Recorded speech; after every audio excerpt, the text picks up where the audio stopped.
En el centro de Atenas, en una explanada cercana a la roca de la Acrópolis, se situaba la plaza principal de la ciudad, el Ágora.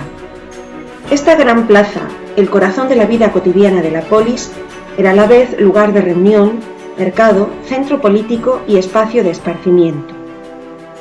Parece que una de las primeras funciones de este espacio durante el periodo neolítico fue la de cementerio, pero posteriormente, al desplazarse este a las afueras de la ciudad, la explanada fue reutilizada.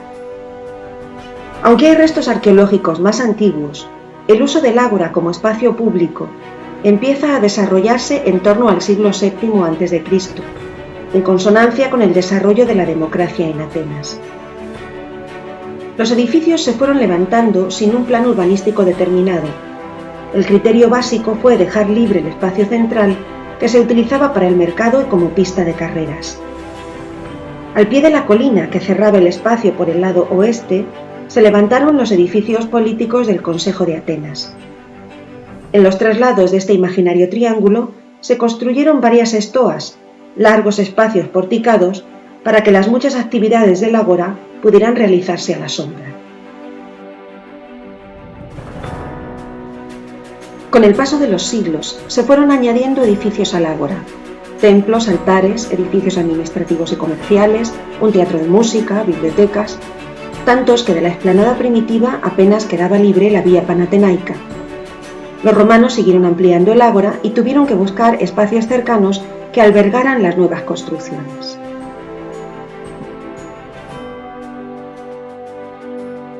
Como decíamos, los primeros edificios del ágora enmarcaron un espacio aproximadamente triangular en las inmediaciones de la principal calle de la ciudad, la Vía de las Panateneas, que unía la Acrópolis con la puerta del Dipylon, el acceso principal de la muralla ateniense. Durante el arcondado de Solón, a principios del siglo VI a.C., comienzan a concentrarse en esta explanada los edificios públicos antes ubicados en la primitiva ágora de Teseo, al noroeste de la Acrópolis. Como en toda la ciudad, los estragos de las guerras médicas fueron muy importantes en el ágora. La reconstrucción tras la derrota persa provocó el desarrollo de muchos edificios que consolidaron el borde oeste y el sur, tratando de mantener libre el espacio triangular delimitado por la vía panatenaica. Se construyeron dos grandes estoas, una hacia el oeste dedicada al dios Zeus y otra al sur. El edificio más importante de la época fue el templo de Hefesto, que se yergue sobre la colina. Aunque el poderío de Atenas entró en claro declive tras la dominación por los macedonios, el ágora siguió ampliándose y ganando en magnificencia. La construcción de la estoa de Atalo cerró espacialmente el lado este de la plaza. Los edificios del ala oeste, los más antiguos, fueron remodelados y reutilizados. Se construyó también una nueva estoa al sur, con la que se delimitaba una nueva plaza en esta zona.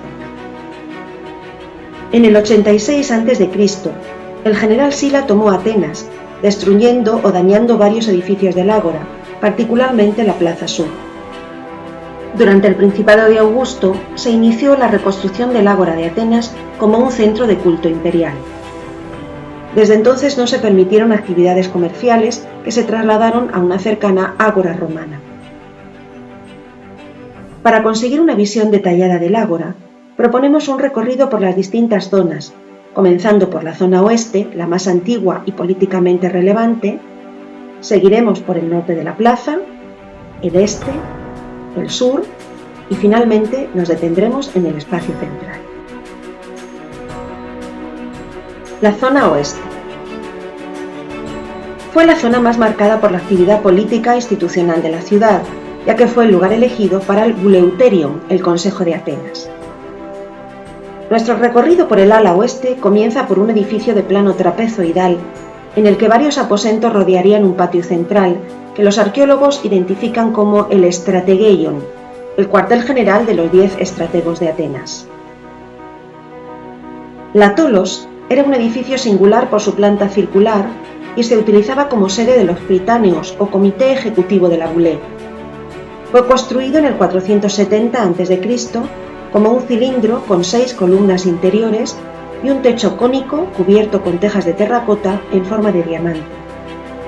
Con frecuencia este espacio servía de sala de banquetes y celebraciones varias. Los atenienses construyeron un primer edificio para albergar la Boulé, pero sin que esté muy claro por qué razón, construyeron un nuevo edificio un poco más alejado del centro de la plaza, con la misma función, en torno al 406 a.C. Cuando quedó en desuso, el viejo Bouleuterion se utilizó como archivo estatal. Más tarde, sin perder esta función de depósito documental, fue remodelado como Metróon, templo jónico dedicado a Rea, madre de Zeus, y los demás crónidas. En el nuevo Bouleuterion debían caber cómodamente los hasta 500 miembros que llegó a tener la Boulé. El nuevo edificio, de planta rectangular, medía 16 por 22 metros. Los asientos originales eran probablemente de madera, dispuestos en forma de auditorio.